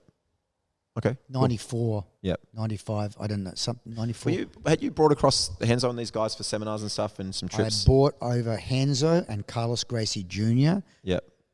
I don't know, around about What, Henzo, you guys went knocking on people's doors for magazine articles. So that was fairly early on. yeah. So because I had a connection with Gracie Baja. Yeah. Well, Gracie Baja was owned by 3 Machados Yeah. and 1 Gracie. Yeah. So it was 75% Machado owned, 25% Gracie owned. But when they all went to America, they just gave it to Carlos Gracie Jr., Yeah. which started the Gracie Baja franchise. Well, and my understanding is as well, you can correct me if I'm wrong on this, but when the Machados first or the 5 brothers moved across to LA and they wanted to set up their own gym, they wanted to run it as a Gracie gym, but Horian, being the lawyer that he is, wouldn't allow them to use the name. That's what started essentially Machado Jiu-Jitsu. That's correct. And then there ended up being a bit of a showdown between the Machado and the Gracie gym later on down the track, which didn't work out that well for the Gracie gym. I don't know about that. But what I do know is... Not a like burn the gyms down, but they actually like, let's have a tournament, you guys versus us. And Yeah, I actually don't know about that. Yep. But it is true that they were very reluctant. They go, "What are you talking about? We want to represent your name." Yeah. Which was silly in my view of Horian, if I may offer that opinion, because they were great ambassadors. Yeah. And they would have been going Gracie Jiu-Jitsu today, which would have been, who can imagine that timeline? Yeah. That would have been fantastic for the great. But no, he forced them out. Yep. They reluctantly, they pushed back on that and said, no, bullshit. And then, so they had to do it. Yeah. And they changed the name to Machado Jiu-Jitsu Yep. against every fiber of their being because they did not. It was didn't the have a choice, family. yeah. It was weird. It was a weird scene. Yeah. I mean, Gracie Baja obviously still exists. And what you were talking about a second ago was that the Machados were essentially running Gracie Baja for quite some time. They Yes. left Brazil. Yes. And Gracie Baja is a reference to the place that it's in. Yes, the beach. Yeah. So suburb. that town area, Baja.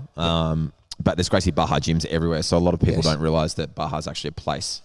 And the first gym was in Gracie Baja, hence That's the name. right. And then they pop up affiliation gyms. It was on the second floor of a place called Espaço Vital, which was like a 4-story gymnasium. They had on the floor, on the bottom floor, there's weights. Yeah. On the second floor, if I'm not mistaken, is jiu-jitsu. On the third floor is like a dance, like a wooden floor for dancing, Zumba, and the top was open to the sky. Yep. With a tarpaulin over it, where we'd hold some competitions on the weekends, Yep. and where the capoeira guys would go on hot nights. Yep. So you're doing these trips back and forth, and you're going to Baja mostly, and you walk into the room full of, competitors and fighters who left an amazing legacy, which you didn't even realize at the time. That's right. What was the training like at that time in a room full of people like that? And how did you find it as a gringo, as the gringo? Were you the only gringo? Oh yes, I was the only gringo. Wow. Again. This is a common theme. I was always the only gringo.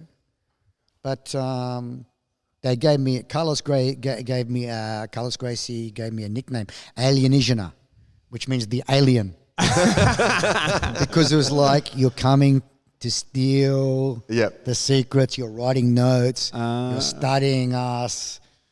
I imagine at the time as well, you would have appeared Alienation. much more into the like. I can't imagine these guys are sitting back and writing notes. They just would have been talking No. shit after class and No, but I think I was well liked. yeah.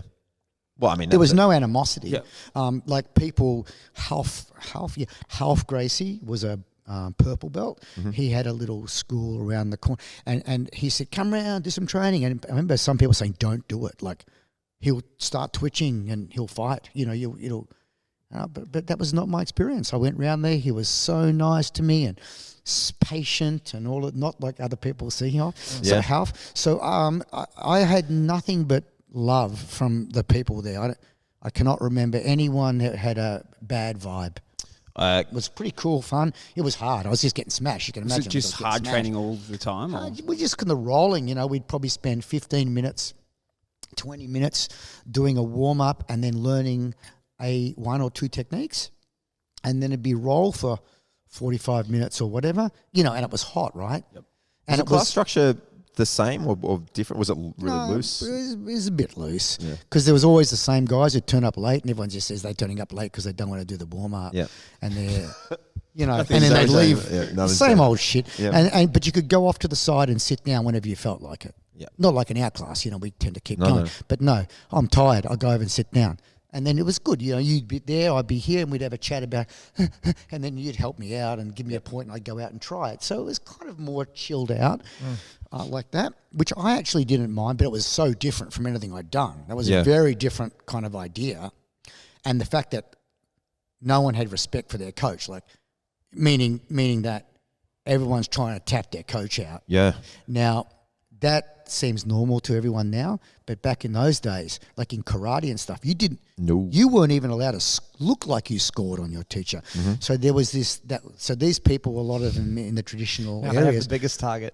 Yeah. well, they were held up and propped up, and their egos were blown up because of reverence. Isn't that an by their interesting thing, though, that students. came into play when you think about that? That Why not? developed somewhere along the line that you're not supposed to try to go, like, you're not even supposed to try. Well, yeah, I look at it from the other point of view, which is if someone asked me, why do you think Brazilian Jiu-Jitsu evolved the way it did?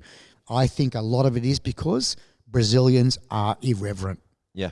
That's the shortest amount of words that I could give you to underpin why this thing has evolved So the way it has. this is a curious point that you bring up. Robert Drysdale's doing a documentary on the origins of jiu-jitsu, and he's got a degree in history, so he's going about that process quite thoroughly. And he was saying how he used to have an issue with it being called Brazilian jiu-jitsu. It should have just been jiu-jitsu, but the more research is done, the more he understands how the culture of Brazil is an essential part of what we do today. And 100%. And it should be Brazilian Jiu-Jitsu. Now, I mean, you could argue that point or not, but it is very apparent that when you do Jiu-Jitsu, we're all like bumping knuckles and all these things that are not Australian, they're not American. There's so much about what we do on the mat that's culturally Brazilian, and that has to inform the way the art developed. Can't not. Yes. But this room that you're in, it's pretty deep. It sounds like it. You did your first lessons in '85, and you're saying mid-90s for you to get your purple belt. Like that. Something Yeah. like that. And in the meantime, you're building connections with these guys who are legends. And you were saying just before that you think that, like, I ran into ADCC 10 years ago, whatever it was, when I went to that. Cam and I are sitting on a bus, and across from us on the aisle is Henzo. And we're just like, hey, Henzo, how you doing? And we're like, blah, blah, blah. John Will's like, John Will. And then just starts telling stories about the crazy stuff that you guys were getting up to. So, I mean, there's obviously those connections go back a long way. Like, we're talking, 40, Thanks for that. 35 years ago. Well, no, it speaks to that relationship that you've got with him, and that what you're saying before about, like, I think that these guys like me.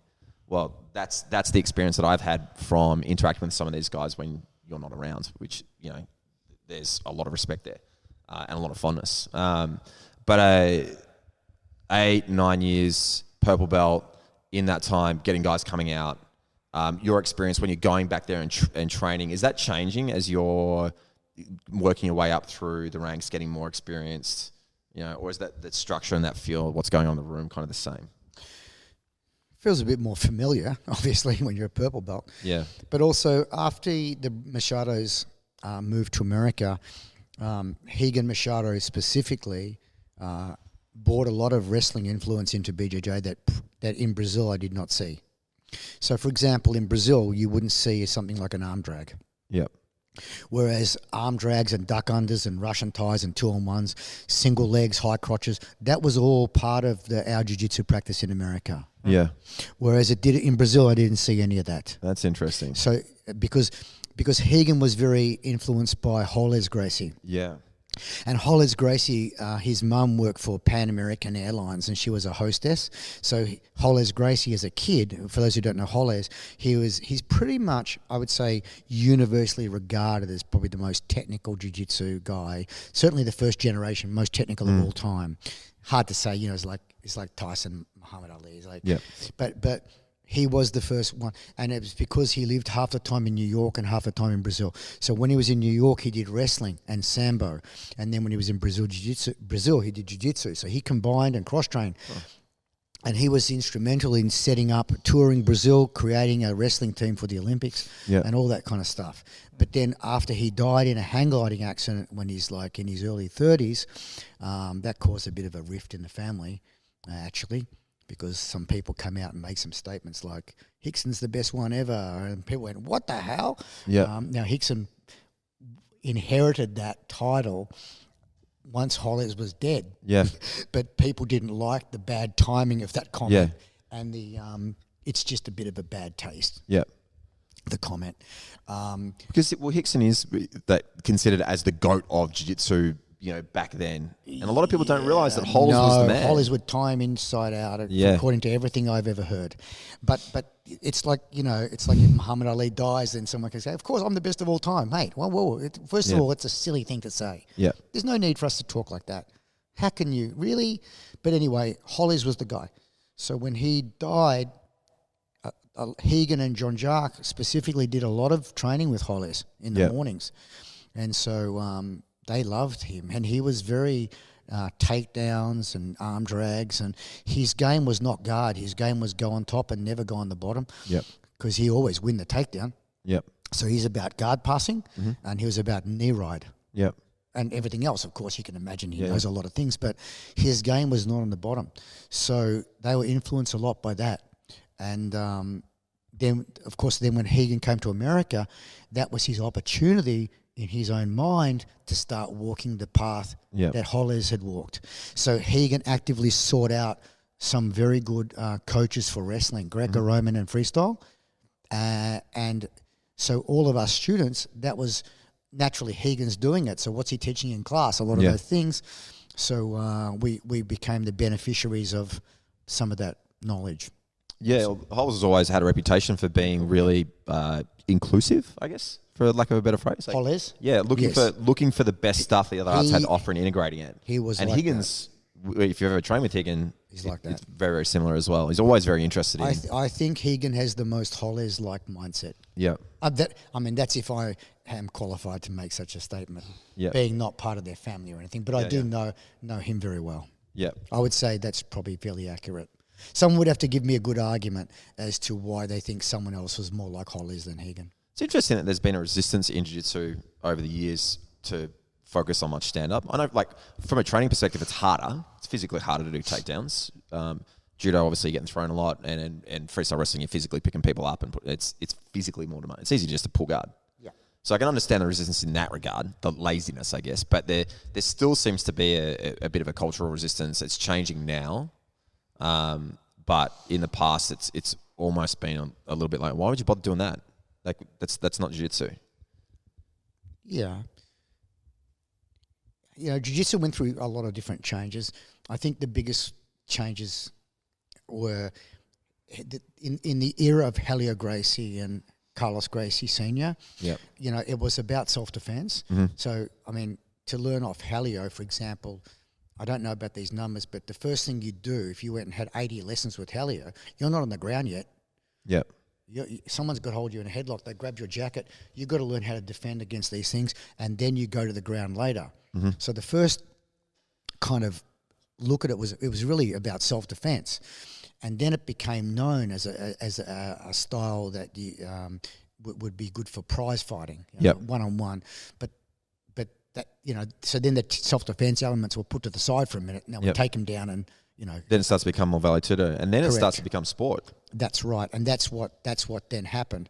But after the Machados went to America, then the wrestling influence came back in. Yep.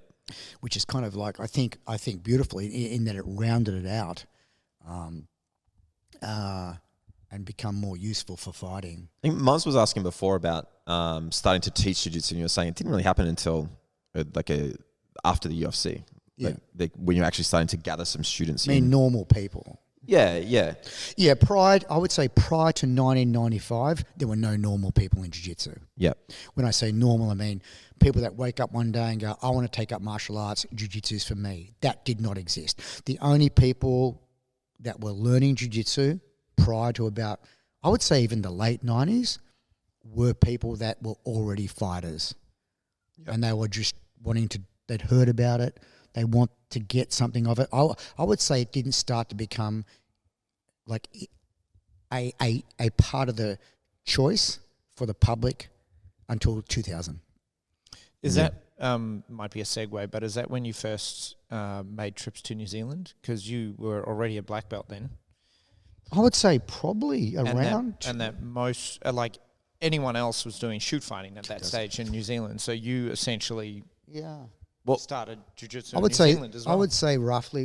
What year did you get your black belt? 2000. 1997. At the start of 1997. I did my first lessons with you in 97 and you're already a black belt. And I learned later on that you'd gotten it recently. Yeah, at the start of 1997. The first class that I did with you was above Movie Land or Video Easy on the corner of Bridge and Coppin, I think. Yes. We did armbar that day and it blew my mind. That was the most, like I was. I remember you never helped me pack the mats up. No, I didn't. I didn't. I got a great memory for some things. For other things like... Well, actually, it's not until now that you say it that was actually a thing that was going on. Not surprised. You just mic drop, walked away. Yeah, I did. That was a pretty crazy day. There was two classes, and I remember the advanced class was first, and I rocked up with a buddy, and we'd seen UFC on VHS, and we found it. It happened to be literally around the corner from his house. It was a 5-minute walk away. He lived on Hyatt Street. And we found the class, and we went and rocked up, and there was advanced class first, and we were watching these guys just, it looked like they were trying to kill each other, and I was like, I'm not fucking doing that. He's like, nah, man, can we walk? I'm like, dude, like, I'm not doing that. He's like, yeah, we end up jumping on the mat. We do an armbar from knee ride, and I was just, this is the best thing in the history of everything. It was great. It was Big Dave was on the mat. I ended up having a roll with him. Do you guys remember those? I was in a basketball when I was growing up. You had the pants that had the studs on the side that you could rip. Yeah, like I wore those to my first class, Yes. and I'm having a roll with Big Dave. My pants all get unstudded and come off, and I'm at one point I'm in my underwear. My pants are like meters away, and I'm like, what the fuck am I doing? And Big Dave, being Big Dave, is just basically like, just keep rolling. I'm like, this is really weird. But we did an armbar, and I just thought that was the best. Like, that amazed me. I'm like, I'm breaking someone's arm? Like, what? That was cool. But that was the only class I did there. You guys, my job that I was working, I ended up working in the evenings, and I couldn't do it. And then the next time I came to train, we were behind Richmond Station. I see. And then it was on from there. Yeah. I trained like an animal from then.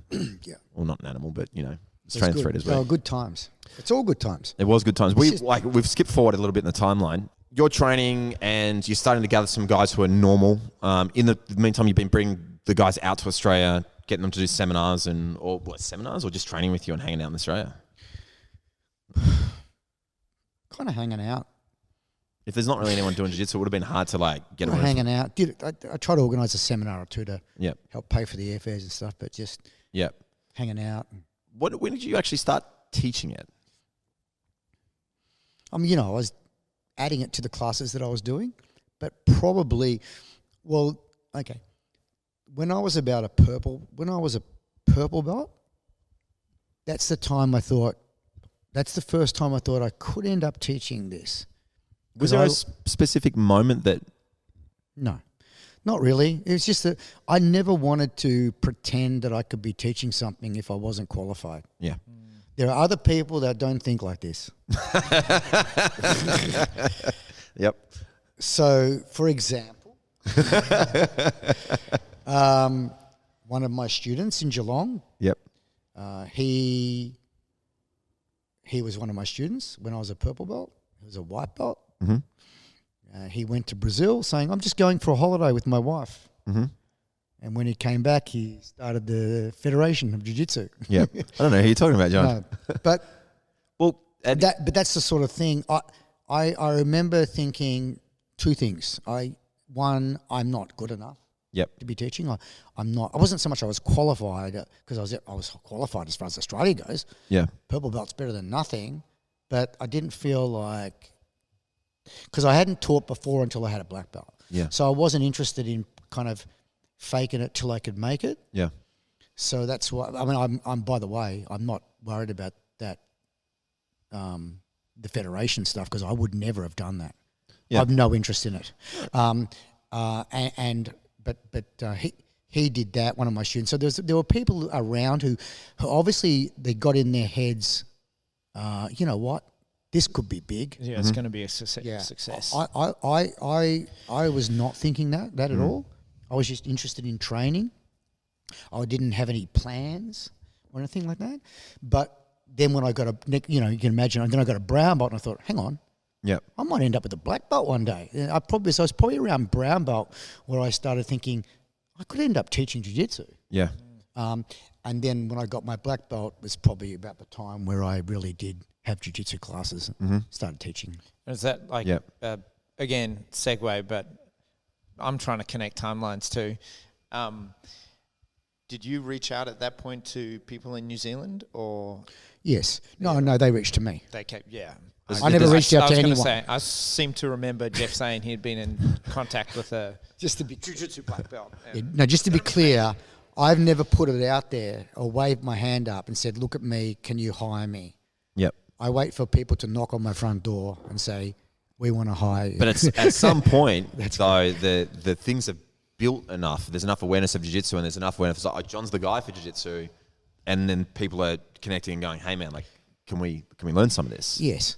So it was around then, Murray probably, I'm going to say 1997 onwards. I started doing seminars in Australia. Yeah. Vincent Perry got me up to the Gold Coast. Anthony Lange got me to New South Wales. John Simon. So and Sean Kirkwood, they got me there. So that, and then New Zealand, I think it was Jeff Aitken and Jeff Grant. Yep. I can't remember exactly which one, but both of those guys. And so I started to make a part of my living doing seminars. And then it quickly, so what would happen, of course, those days when you taught a Brazilian Jiu-Jitsu seminar at a school, that school would open out that seminar to anyone because they wanted to make money out of it. I would always charge a fixed price. So the idea would be if they can get 50 people in or 60 people in, they would make money. So they would invite all these other schools. Now, so then what would happen is at the end of that seminar, 5 people would come up to me and go, I'm at a karate school. I'm on this. When you come back, can you come to me? And it grew like that. That's how it's always grown for me until I've ended up doing 100 seminars a year and then I had to put a cap on it. It speaks to. I think that speaks to a number of things. One of them is being, at the head of the curve. Yeah. Luck. Yeah. People discount luck. A lot of it's luck. Did you turn left or turn right? Yeah. And now what luck translates to a lot of the time is just timing. Yep. You just happen to have $500 to spare when Amazon first floated their shares. Yep. And now you're a millionaire. Yeah. It's not your great business decision. It was just purely luck. Yep. So timing. So I think there's a lot of that. Yeah. Now you combine that with timing and resources, and then you get something. Yeah. So one of the things that I remember you saying earlier on, correct me if I'm wrong with this because, memories, that you realized pretty early on that your job with a lot of the people you're teaching is to make sure that they were going to be able to be good teachers. Yeah. And to give them ideas and information that then they could pass on, work with for the next 6 months until you see them again or whatever it might be. So it seemed like you kind of realized fairly early on that your role for jiu-jitsu, when you're like, all right, I'm teaching this thing now, is to kind of get the seeds planted throughout different places in the country. Okay. Well, first of all, I'd like to be clear. I never had a vision of growing jiu-jitsu. Hence not wanting to start a federation or anything. Yeah. So people have accredited me with that. Yep. That's not true. I didn't have that vision. I just was passionate, still am. And when you're passionate about something, you attract like-minded people. Yeah. And it's the like-minded people that are probably more responsible for the growth of a movement than the lone crazy guy. Yeah. You might have seen this interesting little YouTube clip about making a movement. And it's a rock concert. So some guy gets up and starts doing a crazy dance. Mm-hmm. He's the crazy guy. Yeah, yeah. But it's the 10 people that decided for some reason they saw something in what he was doing, them getting up doing it. Yep. They create the movement. Yeah, yeah. So I'm a bit of a believer in, I think it's really the second generation. The first one's just a crazy guy who's for some reason deciding to go that way through the jungle. But it's other guys that decide, you know what, there's some merit in what's happening here. Yeah. And they make all the decisions and they do. Now, I think they actually get more people going. Yep. So I make a distinction between I'm going to say, the crazy lone outlier and the people who are smart enough to look at what he's doing and see value. And I think it's them that create the momentum of the movement. That's what I think. Yeah, and I think it's a very generous way of looking at things, and it you know, but at the end of the day, it's probably pretty important to not downplay what you did. It might not have been intentional, but at the end of the day, you're the one that actually brought jiu-jitsu to the country, and that maybe we would still be doing it, but it certainly would have happened in a different way, and maybe a lot later for a lot of people. Yeah, maybe. So it might not have been intentional, but it's still. But the one thing I think the thing that it was just my personal, the way I am, my nature. I like to be kind of meticulous. I like to be organised, I would say, organised.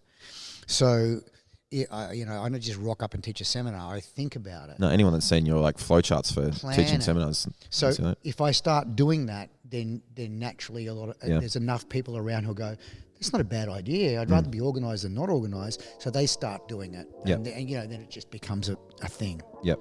So it's kind of like that, I think. And we won't have to cry.